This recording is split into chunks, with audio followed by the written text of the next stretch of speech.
puhelin täällä. Niin, tässä uudessa Lightroomissa on tullut tämä syväterävyysmäärittely, joka voidaan tehdä niin kuin ohjelmallisesti. Ja se myöskin niin kuin hyväksikäyttää tekoälyä, jolloin sen idea on se, että se tavallaan niin kuin näyttää kuvasta erilaisia syväterävyysalueita, ja sä voit niin kuin semmoisella liukusäätimellä sit määrittää sitä, että okei, että kuin matala tai syvä se syväterävyys nyt sit siinä kuvassa on. Ja se tekee sen takia paremmin, koska se tavallaan pyrkii lukemaan sen kuvan sisältöä semmoisiksi niin kuin rappusiksi. Että se niin kuin näyttää, että okei, että niin kuin sen ymmärryksen mukaan kauimpana kuva-alueesta oleva alue on tuolla takana, jolloin se on niin kuin kauimmainen rappunen. Ja sitten kun sitä laitetaan niin kuin sumeammaksi, niin se seuraava rappunen voidaan määrittää erikseen, että kuinka paljon se on sumeampi tai kuinka paljon se on terävämpi kuin se ensimmäinen rappunen.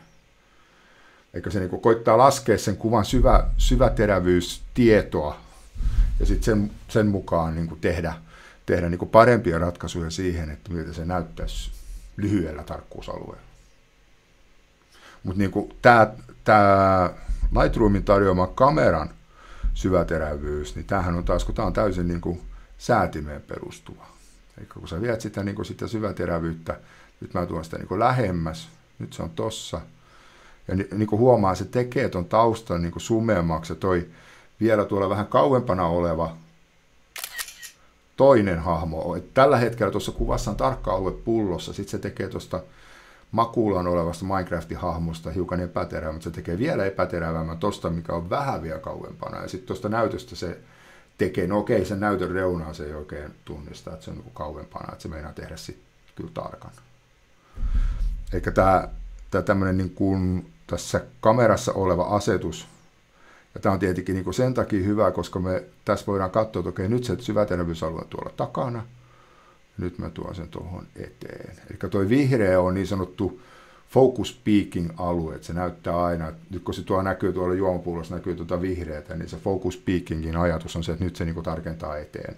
Sitten kun mä vien tuon liukusäätimen tuonne toiseen päähän, se tarkentaa niin kuin taakse. Noin, jolloin tästä etualasta tulee epäterävä. Otetaan tuosta kuva. Noin. Joo, tämä on hyvä. Niin tässä on niin sitä hallintaa. Toki tämäkin perustuu ihan niin prosessointiin, että tämä ei ole niin aitoa epäterävyyttä, mutta että on tämä niin enemmän hallittavissa kuin se, että kun ilmoitetaan kameraan, että portrait epäterävyys, niin sitten se tekee henkilöstä ihan piluskarpia. Sitten se takana on siellä takana vaikka millaisia puita eri tasossa, niin ne näkyy kaikki samanlaisena. Mä pistän nyt tuon kameran pois ja palaan tähän perusnäkymään. Eikä nyt kun mä oon tässä perusnäkymässä, niin tämähän heti saman tien, kun mä otin ne kuvat, se totta kai niin kuin päivitti ne tänne. Eikä nyt täällä Lightroomin omassa kuvakatalogissa näkyy, että täällä on nyt tullut lisää kuvia. Jos mä haluaisin jotain kuvaa editoida täällä, esimerkiksi nyt viimeksi otettua pullokuvaa, niin mä vaan klikkaan sen kuvan editoitavaksi, jolloin se aukeaa säätöikkunaan.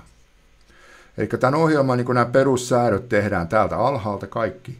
Ja sitten ylhäältä on sen ohjelman